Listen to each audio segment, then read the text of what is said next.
Hari ini kita akan belajar bahwa apakah ada hubungan antara sakit jiwa kita, kepahitan, kemarahan dengan sakit tubuh kita. Apakah itu ada relevansinya?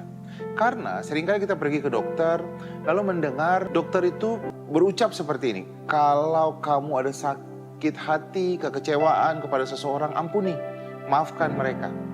Kenapa itu mereka lakukan? Karena biasanya orang ini sudah stadium 3, stadium 4, sudah lanjut.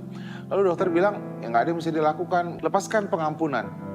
Dan yang hebatnya ketika pengampunan diberikan, maka tubuh mereka jadi pulih.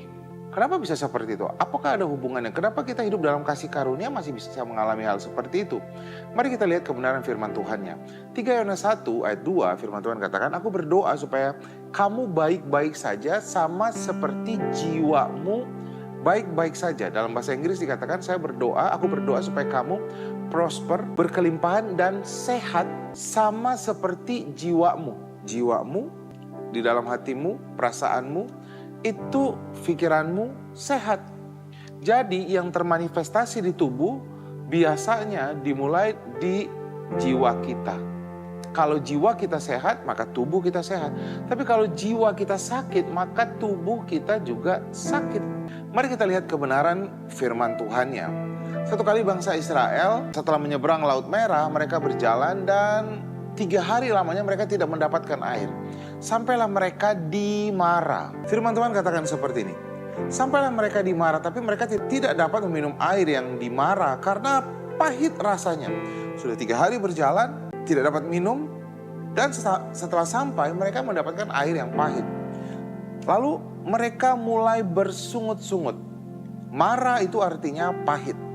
Musa berseru-seru kepada Tuhan dan Tuhan menunjukkan kepadanya sepotong kayu. Musa melemparkan kayu ke dalam air, lalu air itu pun menjadi manis. Di sanalah diberikan Tuhan ketetapan dan peraturan kepada mereka.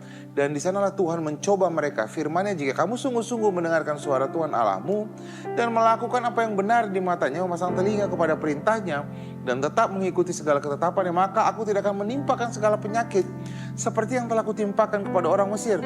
Sebab akulah Tuhan yang menyembuhkan engkau. Tuhan mengenalkan dirinya yang pertama kali sebagai Jehovah Rafa di sini. Akulah yang menjadi kesembuhan katanya. Akulah Rafa, kesembuhan. Kenapa Tuhan membahas tentang kesembuhan? Karena pada saat itu tubuhnya orang Israel sedang sakit. Kenapa tubuhnya sakit? Karena mereka bersungut-sungut. Mereka hatinya pahit. Dan apa yang dilakukan oleh Musa? Tuhan perintahkan Musa mengambil sebatang kayu dan menaruhkannya ke air dan air itu menjadi manis. Ini adalah lambang dari salib. Kayu di sini adalah lambang dari salib. Jika kita lemparkan kayu, kita fokus kepada Kristus, kita fokus kepada karya Kristus di kayu salib. 1 Korintus 1 ayat 18. Kematian Kristus itu adalah kekuatan Allah. Kalau kita fokus kepada salib, maka di sanalah kesembuhan kita terjadi.